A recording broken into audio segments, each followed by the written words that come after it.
Hello, hello, hello. Welcome to Bite Size Insight with Monique, episode number 12.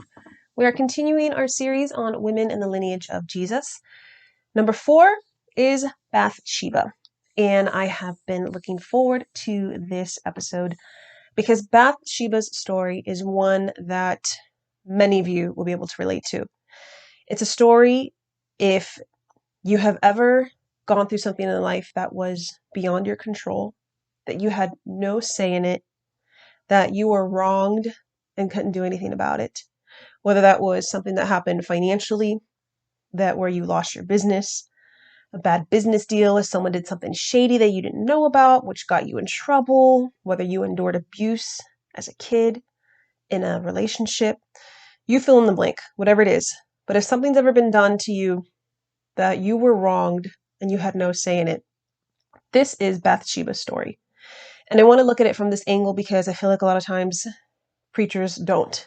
So we find ourselves in 2 Samuel chapter 11. We're going to start in verse 1. It says, "Now it happened in the spring of the year, at the time when kings go out to battle, that David sent Joab and his servants with him, and all Israel, and they destroyed the people of Ammon and besieged Rabbah. But David remained at Jerusalem. Then it happened one evening that David arose from his bed and walked on the roof of the king's house. From the roof he saw a woman bathing, and the woman was very beautiful to behold. So David sent and inquired about the woman. And someone said, 'Is this not Bathsheba, the daughter of Eliam, the wife of Uriah the Hittite?' And David sent messengers and took her, and she came to him. And he lay with her, for she was cleansed from her impurity, and she returned to her house. And the woman conceived, so she sent and told David and said, 'I am with child.'" There is so much we can unpack in those first 5 verses. There's so much.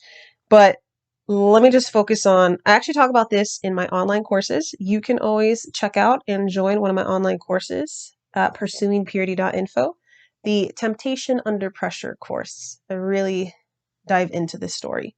So you could always check that out. Okay, so David stayed home when he should have been out fighting like the rest of everyone else and what kings do at this time. But he didn't. So because of it, he had idle time and he's on the roof walking around and he sees a woman bathing. And he's wowed by her because what does the Bible say? And the woman was very beautiful to behold. Not just beautiful, very beautiful. Okay? When the Bible says you're gorgeous, and when the Bible says you fine, then you fine. Okay? And what this means, beautiful to behold, literally it's saying that every appearance of her, body, face, she was wow, is what she was. Okay? So he sees her. She's naked. Okay? She's bathing. He inquires about who she is. Someone tells him who she is. And David knows that she's married. Okay? But that did not stop his lustful desire.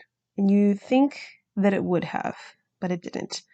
So verse 4, he sent messengers, took her, and she came to him, and he lay with her, for she was cleansed from her impurity, and she returned to her house. The thing I want to point out is that Bathsheba did not have a choice. Okay? When the king sends for you, the messengers didn't tell her why, he wanted her. He sent for her. And when a king sends for you, you go. Like, this is not something that you're like, oh, that's okay, I'm busy. No, when the king calls for you, you come. Okay? So she came. And when she arrives, here he wants to have sex with her. Now, your options are what? Rape, death, or to willingly go ahead and have sex with this man. Because you have to understand, in a culture and in a time like this, the refusal of a king could lead to death. So no doubt this woman was put in such a horrible position of like, what do I do? Like, what are my options? She didn't have any. So it's like she let it happen because what was the alternative? Knowing that you have David, the greatest military leader of his time, fierce warrior. Okay. So it's like refusal was not an option. And I think people don't see her story like that because what are you supposed to do? And sometimes some of you have been in a situation where it was like you had no option. And that's Bathsheba right here. So then she gets pregnant and the story goes on. That child ended up dying. Okay. This whole story of David is just, there's just so much to dive into. I'm trying not to because we'll have to do that teaching another time. She gets pregnant, sends to him, lets him know. He then brings her husband off of the front lines of war in hopes that her husband will go have sex with his wife and then send him back out to battle to cover up and make it think like it was his child. Well, her husband didn't do that because he was a very honorable man.